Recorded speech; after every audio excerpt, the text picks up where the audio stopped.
নমস্কার, মিতা চক্রবর্তীস ওয়ার্ল্ডে সবাইকে স্বাগত। প্রথমে একটা গান দিয়ে শুরু করব।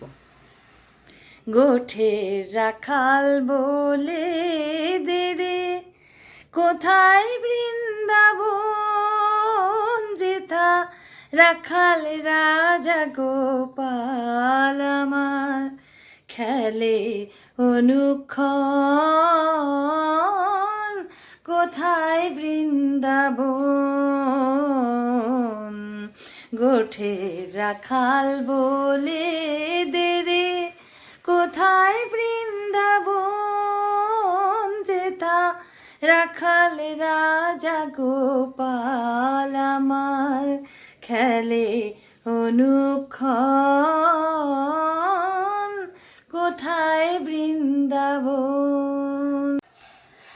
আমরা ভারতীয়রা মহাভারত প্রত্যেকেই জানি। রামায়ণ এবং মহাভারত আমাদের দুটি মহাকাব্য। মহাভারতে শ্রীকৃষ্ণ শিশুপালকে বলেছিল, শিশুপালের মায়ের কাছে, যে শিশুপালের 100টা পর্যন্ত অপরাধ আমি ক্ষমা করব, কিন্তু 100টার পরে যখনই 101 হয়ে যাবে সে অপরাধ কিন্তু আর ক্ষমা হবে না। 100টা পর্যন্ত অপরাধ শ্রীকৃষ্ণ শিশুপালের মাপ করে দেবেন, কিন্তু তার পরবর্তী 101 নম্বর যেই হয়ে যাবে সেই অপরাধের সীমা, তখন কিন্তু তিনি আর সেটা ক্ষমা করবেন না। তাই শিশুপালের যখন অপরাধের ঘরা পূর্ণ হয়ে গিয়েছিল, 100টা অপরাধ তার দ্বারা সংঘটিত হয়েছিল এবং তা 100 অতিক্রম করে 101-এ গেছিল, তখন কিন্তু শ্রীকৃষ্ণ শিশুপালকে হত্যা করেছিলেন তার সুদর্শন চক্র দিয়ে।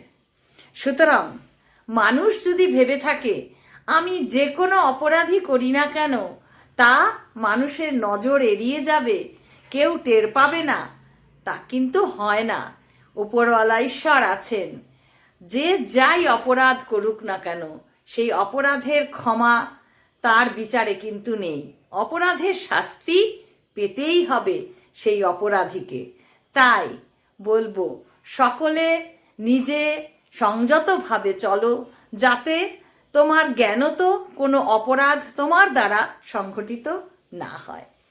এটা ভগবানের শ্রীকৃষ্ণের কথা। তো আজ আমার ভিডিওটা এই পর্যন্ত। যদি আমার এই কথাগুলো তোমাদের ভালো লেগে থাকে অবশ্যই আমার চ্যানেল সাবস্ক্রাইব করো, আমার পাশে থেকো এরকম আরও নানান কিছু জিনিস শোনার জন্য।